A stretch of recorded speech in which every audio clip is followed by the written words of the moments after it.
టీజీఎస్ఆర్టీసీపై కీలక సమీక్ష నిర్వహించారు సీఎం రేవంత్ రెడ్డి. రాష్ట్ర వ్యాప్తంగా ప్రజా అవసరాలకు అనుగుణంగా నూతన బస్సుల కొనుగోలుకు రంగం సిద్ధం చేయాలని ముఖ్యమంత్రి రేవంత్ రెడ్డి ఆదేశించారు. పెరిగిన అవసరాలు, నూతన మార్గాలను ఇందుకు ప్రాతిపదిక చేసుకోవాలని సూచించారు. మహాలక్ష్మి పథకం మహిళలు వినియోగించుకుంటున్న తీరుపై ముఖ్యమంత్రి ఆరా తీశారు. మహాలక్ష్మి పథకం అద్భుతంగా ఉందని, ఇప్పటివరకు 83.42 కోట్ల మంది మహిళలు ఉచితంగా ప్రయాణం చేశారని, ఇందుకు సంబంధించి మహిళా ప్రయాణికులకు 2,840 కోట్లు ఆదా అయ్యాయని అన్నారు.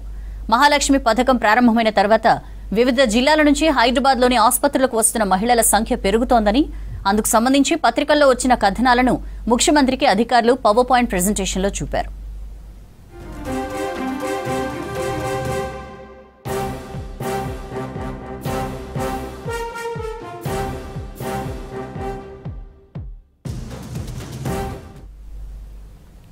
వివిధ బ్యాంకులు ఉద్యోగుల భవిష్యత్ నిధి ఖాతా నుంచి వాడుకున్న నిధులు, రిటైర్డ్ ఉద్యోగులకు చెల్లించాల్సిన బకాయిలు తదితరాలకు కలిపి 6,322 కోట్ల రుణాలున్నట్లు అధికారులు వివరించారు.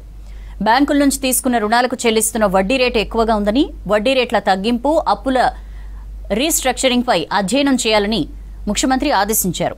సంస్థపై క్రమంగా రుణభారం తగ్గించాలని ఆయన సూచించారు. మహాలక్ష్మి పథకంతో ఆక్యుపెన్సీ రేటు పెరగడంతో పాటు ప్రభుత్వం చెల్లిస్తున్న రియంబర్స్మెంట్తో సంస్థ లాభాల్లోకి వస్తోందని అధికారులు తెలిపారు.